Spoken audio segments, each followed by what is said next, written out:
जस दिल मोरा तोड़ा तारू, और दोसरा से नाता काहे जोड़ा तारू। आखिर का कमी रहे हो?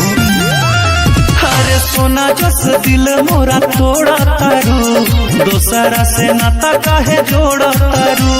दिल पर ऐसन वार करेलू, तू प्यार करेलू कि खिलावाड़ करेलू, कि तू प्यार करेलू कि खिलावाड़ करेलू।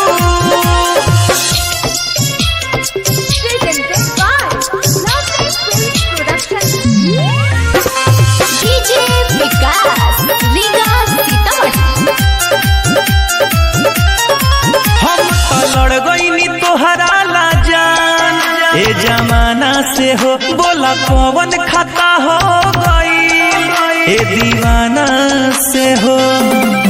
हम तो लड़ गईनी तोहरा ला जान, ए जमाना से हो बोला कौन खाता हो गई, ई दीवाना से हो। हम मरी तोह पे तू दोसरा से नैना चार करेलू, तू प्यार करेलू कि खिलावाड़ करेलू, तू प्यार करेलू कि खिलावाड़ करेलू।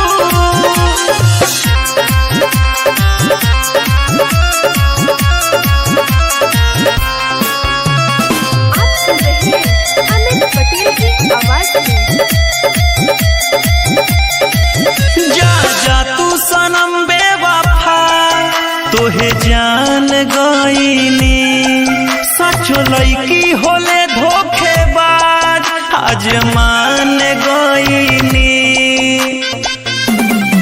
हो जा जाए सनम बेवफा, तोहे जान गईनी, सचो लईकी होली धोखेबाज, हम मान गईनी। खंजर से मारी सीना के आर पार करेलू, तू प्यार करेलू है कि खिलावाड़ करेलू, कि तू प्यार करेलू कि खिलावाड़